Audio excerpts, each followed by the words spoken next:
নারী ও মানুষ, নর ও মানুষ, সৃষ্টি মহান স্রষ্টার। কর্মগুণে আমরা মানুষ, নেই তো কোনো অহংকার। আসসালামু আলাইকুম প্রিয় দর্শক, সবাইকে স্বাগত জানিয়ে শুরু করছি এনটিভি নিয়মিত পাক্ষিক আয়োজন লাভেলা নিবেদিত মহিলাঙ্গন। আপনাদের সাথে আছি আমি মহসিনা শারমিন নিশাত। দর্শক, শুরুতে এই সময়ের প্রশ্ন। নারী ও মানুষ, নর ও মানুষ। আর আমাদের সাথে সময়ের প্রশ্নে আছেন শামিলা নাহার, চিকিৎসক, সাবেক সিনিয়র অ্যাডভাইজার, আইপাস বাংলাদেশ। আসসালামু আলাইকুম ওয়া রাহমাতুল্লাহি ওয়া বারাকাতুহু। আপা কেমন আছেন? আলহামদুলিল্লাহ, ভালো আছি। আপা, সময়ের প্রশ্নে আমরা বিভিন্ন সমসাময়িক বিষয়গুলো নিয়ে আপনার কাছে জানতে চাইবো এবং সেই সাথে যেহেতু আপনি চিকিৎসক, সেই বিষয়ে আমরা কিছু প্রশ্ন রাখবো ইনশাআল্লাহ। আপা, একটু প্রথমে একটি বিষয় যে সেটা হচ্ছে অনেকেই নারী পুরুষকে আসলে মনে করে যে তারা একজন অন্যজনের প্রতিপক্ষ, কিংবা কখনো কখনো এই যে কম্প্যারিজন, তুলনা করে একটু সুন্দর সম্পর্ককে আসলে একটু কালিমা দেওয়া হয়। তো এটিকে আসলে আপা ইসলামিক দৃষ্টিকোণ থেকে আপনি কিভাবে দেখছেন? অনেক সুন্দর প্রশ্ন, অনেক ধন্যবাদ। জি, আসলে ইসলামে মানুষ হিসেবেই নারী পুরুষের মর্যাদা। জি, হ্যাঁ, যেমন সূরা বনী ইসরাইলে বলা হয়েছে যে হে আদম সন্তান, তোমরা হলো মর্যাদা সম্পন্ন এবং তোমরা হলো অনেক সৃষ্টির চাইতে তোমরা হলো উত্তম। এবং এখানে কিন্তু নারী পুরুষ আলাদা করা হয়নি। তার মানে আল্লাহ তাআলা কিন্তু পবিত্র কোরআন শরীফে নারী ও পুরুষকে একই মর্যাদার অধিকারী, সেটাই আসলে আল্লাহ তাআলা বলে দিচ্ছেন। এছাড়াও আমরা সূরা তাওবাতে দেখি যে আসলে বলা হয়েছে যে নারী এবং পুরুষ, মানে এখানে কিন্তু স্বামী স্ত্রী না, নারী পুরুষ, এবং সেই নারী পুরুষ যদি মুমিন হয় তাহলে তারা একে অপরের হিতাকাঙ্ক্ষী, বন্ধু, সহযোগী, প্রোটেক্টর, অ্যাডভাইজার। হ্যাঁ, মানে সব কিছুই আসলে এই যে ওখানে যে শব্দটি আছে আউলিয়া, এই আরবি শব্দটি আউলিয়ার এর অর্থ হিসেবে আমরা এই অর্থগুলো বাংলাতে এইভাবে আমরা বলি। হ্যাঁ, তার মানে আমরা যদি বলি যে আসলে নারী পুরুষের কারণে নারীরা পিছিয়ে যাচ্ছে বা নারীর কারণে পুরুষের অগ্রগতি হচ্ছে না, অনেক সময় আমরা নারীকেও দায়ী করি। হ্যাঁ, তা এই সমস্ত কথাগুলো আসলে একটু বিদ্বেষমূলক এবং এগুলো সমাজে, পরিবারে এবং রাষ্ট্রীয়ভাবে একটা অস্থিরতা তৈরি করে। তাহলে এই সমস্ত জিনিস থেকে আমাদের আসলে বেরিয়ে আসতে হবে। এবং নারী পুরুষ আমরা আসলে বাস্তবতা কি দেখি? বাস্তবতাতে দেখি যখনই একটা পুরুষ খুব সুন্দর করে কাজ করছে তার পেছনে একজন নারী থাকে। আবার কোনো নারীও যখন এগিয়ে যাচ্ছে আমরা কিন্তু দেখি সেখানে পরিবারে সে বাবা, স্বামী, ছেলে বা ভাই তাদের কিন্তু সাহায্য পাচ্ছে। এবং কোনো সময় কোনো মানুষই, সেটা নারী হোক বা পুরুষ হোক, কখনোই কিন্তু একক প্রচেষ্টায় সে এগিয়ে যেতে পারে না। আমি বাইরে যে কাজগুলো করছি আমরা দেখি যে হযরত মুহাম্মদ সাল্লাল্লাহু আলাইহি ওয়াসাল্লাম উনি এত দাওয়াতি কাজ করেছেন, যুদ্ধ করেছেন, দেশ পরিচালনা করেছেন, উম্মার শান্তি সমৃদ্ধি রক্ষার জন্য উনি সদা সচেতন ছিলেন। অথচ উনি বাসায় এসে কী করেছেন? বাসায় এসে কিন্তু উনি স্ত্রীদের সাথে স্ত্রীদের কাজ করেছেন, ঘর ঝাড়ু দিয়েছেন, উনি আটা মুথে দিয়েছেন। হ্যাঁ, এবং খাওয়ার পরেই আমরা যে আসলে আমাদের ব্যবহৃত যে বাসন কোসনগুলো ধুয়ে ফেলি, সেটা কিন্তু সুন্নত হিসেবে আমরা যদি ট্রিট করি, সেটা নারী পুরুষ দুইজনেরই কাজ, দুইজনেই কিন্তু সমান সওয়াব পাবে। এবং বিভিন্ন জায়গায় আমরা দেখি যে আসলে সম্মানের ক্ষেত্রে আল্লাহ তাআলা যেরকম বলছেন যে সূরা আল ইমরানের 195 নম্বর আয়াতে আল্লাহ তাআলা বলছেন তোমরা একই, মানে নারী পুরুষ দুইজনকেই সম্বোধন করে বলছেন তোমরা একই। এবং আমার জন্য, মানে আল্লাহর পথে চলার জন্য যারা আসলে জীবন দিয়ে দিচ্ছে, যারা বাধাগ্রস্ত হচ্ছে, যারা হিজরত করছে, এদের সবাইকেই আল্লাহ তাআলা উত্তম প্রতিদান দিবেন। এবং এই উত্তম প্রতিদান ইহকালেও হতে পারে, পরকালেও হতে পারে। এখানে নারী পুরুষ ভেদায় আল্লাহ তাআলা বলেন নাই যে নারীরা একটু কম পাবে বা ছেলেরা একটু কম পাবে, মেয়েরা একটু বেশি পাবে। এই ধরনের কোনো ডিসক্রিমিনেশন আল্লাহ তাআলার কথায় নাই। শুধু আমরা নিজেরাই এটা তৈরি করছি এবং আমরা নিজেরাই কিন্তু এটাতে ক্ষতিগ্রস্ত হচ্ছি, মানসিকভাবে, শারীরিকভাবে, সামাজিকভাবেও আমরা ক্ষতিগ্রস্ত হচ্ছি। আপা, কখনো কখনো আমরা শুনি যে আসলে নারীরা সকল কাজ করতে পারবে না, এবং এটিকে আসলে একজন ডক্টর হিসেবে, আবার পাশাপাশি আপা একজন ইসলামিক চিন্তাবিদ হিসেবে আপনি ঠিক এটিকে কিভাবে দেখছেন? আসলে যদি আমি শারীরিক সক্ষমতার কথা বলি তাহলে এটা সত্য যে অনেক মাটি কাটার কাজ বা অনেক ওয়েট লিফটিংয়ের কাজ, শারীরিক গঠনের জন্য পুরুষ কিছু মানে যেগুলো শরীর দিয়ে করতে হয় পরিশ্রমের কাজ, সেগুলোতে সে বেশি কন্ট্রিবিউট করতে পারে, নারীরা কিন্তু সেটাতে কম। কিন্তু মানে আমরা যদি দেখি যে সমস্ত কাজগুলো, চিন্তা বা ইন্টেলেকচুয়াল যে কাজগুলো আছে, সেখানে কিন্তু নারী পুরুষ উভয়ই প্রায় সমান, এবং সায়েন্সও তাই বলে, এবং আল্লাহ তাআলাও সেটাই বলছেন, তোমরা নারী পুরুষ উভয়ই কিন্তু জ্ঞানের দিক থেকে তোমরা সমান। এবং আল্লাহ তাআলার ইবাদতের ক্ষেত্রে যেই সমস্ত রিচুয়ালসগুলো আমরা দেখি, হ্যাঁ, যেমন নামাজ পড়া, জাকাত আদায় করা, হজ আদায় করা, এই সমস্ত সব জায়গায় নারী পুরুষ তো সমান রিওয়ার্ডের অধিকারী। এবং আল্লাহ তাআলা শাস্তির ক্ষেত্রেও কিন্তু বলছেন যে তোমরা যদি আমার অবাধ্যতা করো তাহলে কিন্তু দুজনেই মানে, এবং অবিশ্বাসী যারা, সেটা নারী হোক পুরুষ হোক, শাস্তির ক্ষেত্রে দুজনেই কিন্তু সেম। তাহলে আমরা রিওয়ার্ডের ক্ষেত্রেও দুজনেই সেম, শাস্তির ক্ষেত্রেও দুজনেই সেম।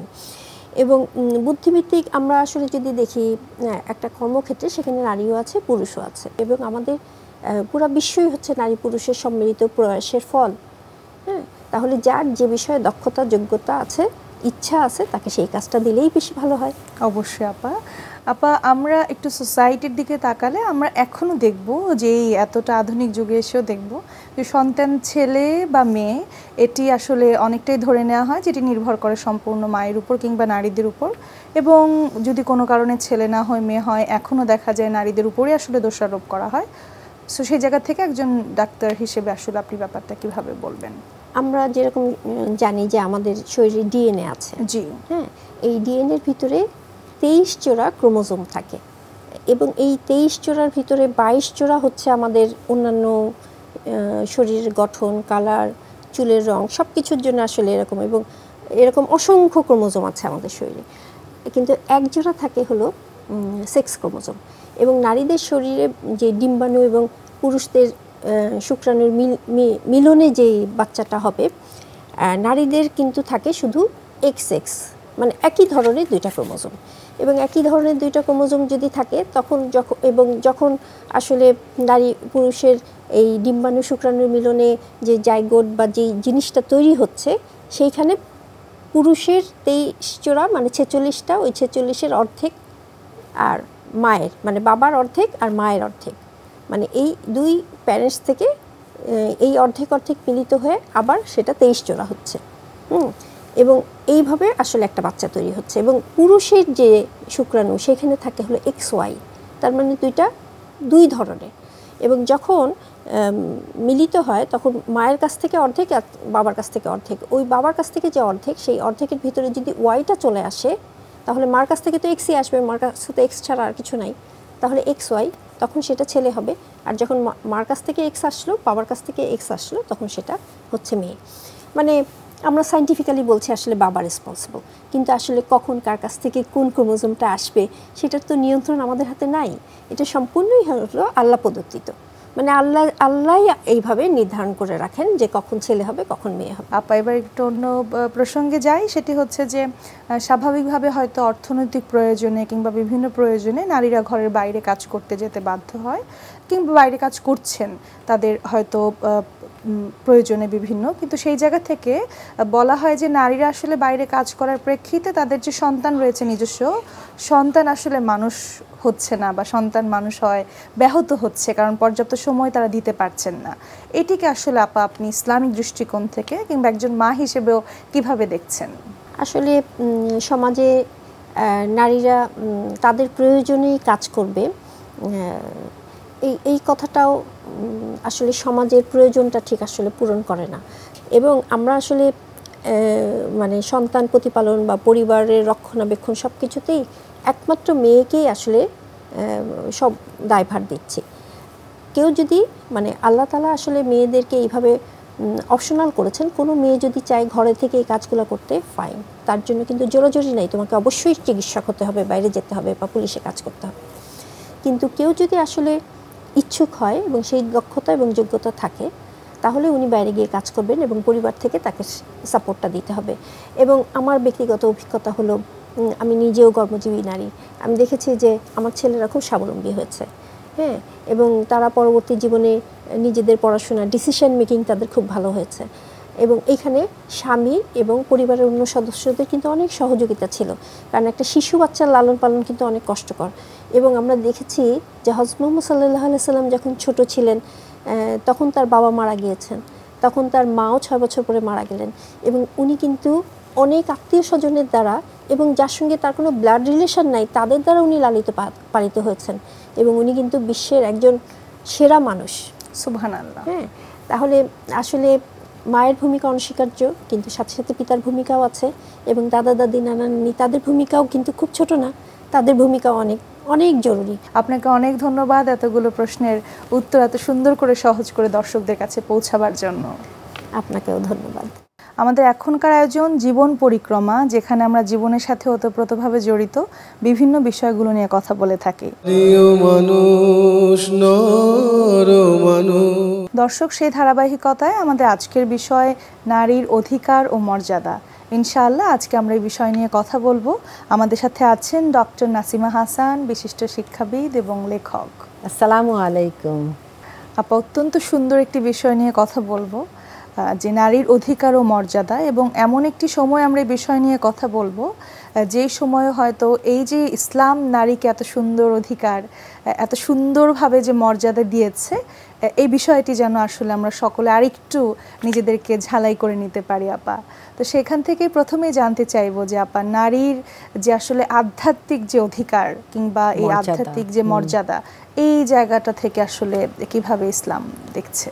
অবশ্যই ইসলাম আসলে মানুষকে যেমন সুমহান মর্যাদা দিয়েছে, সেরকম মর্যাদাগুলোকে বা তার অধিকারকে আমরা যদি একটু খেয়াল করে দেখি, তাহলে কিন্তু আমরা দেখব আধ্যাত্মিকভাবেও নারীকেও আল্লাহ মর্যাদা দিয়েছেন, পুরুষকেও দিয়েছেন।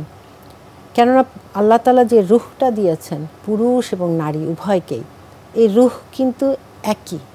এমন না যে পুরুষের জন্য আলাদা ধরনের রুহ, নারীর জন্য আলাদা ধরনের রুহ, এটা কিন্তু না।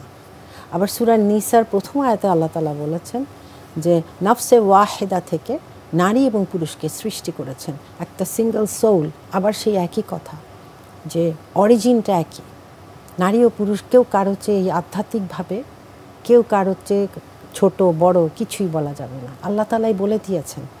তারপরে সূরা বনি ইসরাইলে আল্লাহ বলছেন ওয়ালাকাদ কাররামনা বনি আদম, আমি বনি আদমকে সম্মানিত করেছি। এখানে সবাইকে, নারী এবং পুরুষ উভয়কেই কিন্তু কাররামনা বনি আদম, এখানে পুরুষকেও যেমন সম্মানিত করেছেন, নারীকেও করেছেন। এখানে নারীরাও শামিল, তারা কিন্তু আলাদা নন।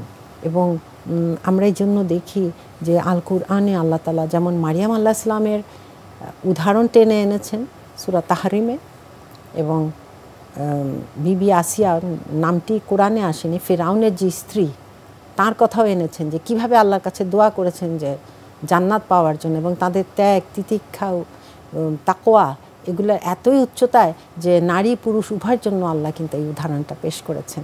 কাজে যেদিক থেকেই আমরা যত দিক থেকেই যাচাই করি, আধ্যাত্মিকতার অ্যাসপেক্টে নারী এবং পুরুষ উভয়ে একেবারেই সমান, এবং তাদের পুরস্কার প্রতিদানও সমান। জি আপা, কিছু মানুষ এরকম বলে থাকেন যে নারীরা তো মসজিদে গিয়ে নামাজ পড়তে পারে না, যতটা না অধিকার পুরুষদের রয়েছে। আবার কেউ কেউ এরকম বলছেন যে আদম এবং বিবি হাওয়ার কথা, যে আসলে বিবি হাওয়ার প্ররোচনায় আসলে আদম আলাইহিস সালাম ভুলটি করেছিলেন, পৃথিবীতে আসার সেই শাস্তিটি পেয়েছিলেন। এই দুটি জায়গা আপা কিভাবে ইসলাম দেখছে? আচ্ছা, এই দুটি জায়গাও যদি আমরা আনি, এটা নেতিবাচক কথা বলে থাকে মানুষ, যে মসজিদে যায় না। তার আল্লাহ তাআলা প্রথম বুঝে নিতে হবে যে আল্লাহ এবং তার রাসূল নারীদেরকে মসজিদে যাওয়ার জন্য ফরজ করেননি। জি, এটা মেয়েদের উপর ছেড়ে দিয়েছেন। কেননা মেয়েদের এমন কিছু দায়িত্ব থাকে, এবং মেয়েদের কিছু শারীরিকভাবে প্রতি মাসে তারা নামাজ থেকে বিরত থাকে। এটার জন্যই আল্লাহর রাসূল বলেছেন যে তোমরা নারীদেরকে নিষেধ করো না, কিন্তু যখন সে আসলে ফিট থাকবে সে যাবে। আবার যাদের খুব ছোট বাচ্চা কিংবা 2-3টা বাচ্চা, তারা আসলে বাচ্চা রেখে মসজিদে যাওয়াটাও তখন কঠিন, হয়তো সবই কাঁদছে। তো এই জন্যই কিন্তু রহম করা হয়েছে। এর অর্থ এই নয় যে তারা আধ্যাত্মিকতায় বা সামাজিকভাবে পিছিয়ে আছে, এটা নয়। আরেকটি কথা হলো যে তুমি যে কথাটি বললে যে ফল খাইয়েছেন হাওয়া আলাইহিস সালাম আদম আলাইহিস সালামকে, এটা আসলে অন্য ধর্ম থেকে এসছে। তারা এটাকে বলে থাকে অরিজিনাল সিন, যে অরিজিনাল সিনের কারণে নারীরা যুগে যুগে আসলে ওই রকম, এবং তারা সমাজের জন্য নেতিবাচক ব্যক্তি। এটা হলো অন্য ধর্মে, কিন্তু ইসলাম ধর্মে নয়। ইসলাম ধর্মে বলা আছে নারী এবং পুরুষ উভয়েরই সম্মান সমান। তারা যদি মুসলিম হয় এবং এই মুসলিম হওয়ার পরে সাদাকা দানকারী হয়, সূরা আহজাবে কিন্তু এটা আছে 35 নম্বর আয়াতে, সত্যবাদী হয়, সবরকারী হয়, আল্লাহর সামনে বিনতকারী হয়, সাদাকা দানকারী হয়, রোজা পালনকারী হয়, আল্লাহ স্মরণকারী হয়, ইত্যাদি ইত্যাদি ইত্যাদি, যত কিছু তাদের প্রতিদান সমান। কাজে সে মসজিদে গেল কি না গেল এটার জন্য কিন্তু আল্লাহ বলেননি যে সে তো মসজিদে যায় না, তার প্রতিদান কিন্তু কম, কোথাও তুমি এটা পাবে না। এবং তাকওয়ার ক্ষেত্রেও একটু আগেও বলেছি যে যার তাকওয়া বেশি আল্লাহর কাছে তার মর্যাদাও বেশি, সেটা আল্লাহর দৃষ্টিতে। কাজে সেখানেও কিন্তু নারী পুরুষকে আল্লাহ সুবহানাহু ওয়া তাআলা আলাদা করেননি।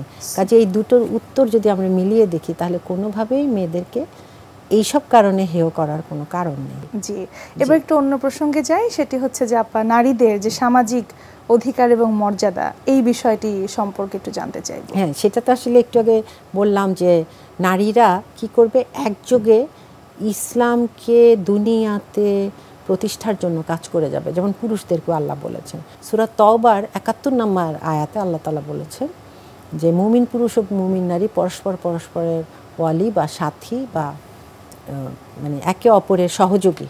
তারা কি করবে, ন্যায়ের আদেশ দিবে, অন্যায়ের প্রতিরোধ করবে, এবং আল্লাহ তার রাসূলের আনুগত্য করবে, নামাজ কায়েম করবে, যাকাত প্রতিষ্ঠা করবে। এখানে কিন্তু 6টি কাজ, এই 6টি কাজ তাদের করতেই হবে এবং এটাই কিন্তু সামাজিকভাবে প্রতিষ্ঠা করা জিনিস এই দুনিয়াতে। যখন ন্যায়ের আদেশ চলবে, অন্যায়ের প্রতিরোধ চলবে, তখন কিন্তু এই সমাজ অনেক কলুষমুক্ত হয়ে যাবে অবশ্যই। এবং সাথে নামাজও কায়েম হবে। আর যাকাতটা তো এমন একটি সিস্টেম যেটা একটি দেশের অর্থনৈতিকভাবে তাকে অনেক বেশি উচ্চে নিয়ে আসে, একটা ব্যালেন্স নিয়ে আসে। কেননা ধনীর কাছে ধনীর সম্পদ কুক্ষিগত থাকে না, এটা সার্কুলেট করতে থাকে, যেটা আল্লাহ তাআলা চেয়েছেন। কাজে এই কাজগুলো যখন তারা করবেন, এই সামাজিকভাবে এই দায়িত্বগুলো তারা পালন করবেন এবং তখনই কিন্তু দুনিয়াতে এবং মানে আল্লাহ তো চেয়েছেন এই দুনিয়াটা শান্তির জায়গা করবে মুসলিমরাই, সেই কাজটি তারা করতে পারে। এবং সামাজিকভাবে আরও অনেক কর্মকাণ্ড আছে, যেটা মদিনার যুগে আমরা দেখতে পাই। রাসূলুল্লাহ সাল্লাল্লাহু আলাইহি ওয়াসাল্লামের সময় মেয়েরা কাজ করেছেন, পুরুষরাও করেছেন এবং মেয়েরাও কিন্তু অ্যাডভাইজারও ছিলেন। এত জ্ঞান ছিল, তারা অ্যাডভাইজার হতেন শাসকের কাছে। আয়েশা রাদিয়াল্লাহু আনহার কথা বলা যায়। তারপর রাসূলুল্লাহ সাল্লাল্লাহু আলাইহি ওয়াসাল্লামের সময়ও আয়েশা রাদিয়াল্লাহু আনহা অনেক হাদিস মুখস্থ করে সেটা বর্ণনা করেছেন।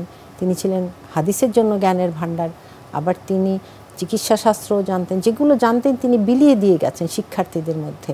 আবার হুদাইবিয়ার সন্ধিতেও দেখি যে আল্লাহর রাসূল উম্মে সালামার কাছে গেলেন এবং তিনি খুব সুন্দর অ্যাডভাইস দিলেন, তারপরে সব মুসলিমরা সেটা পালন করলো।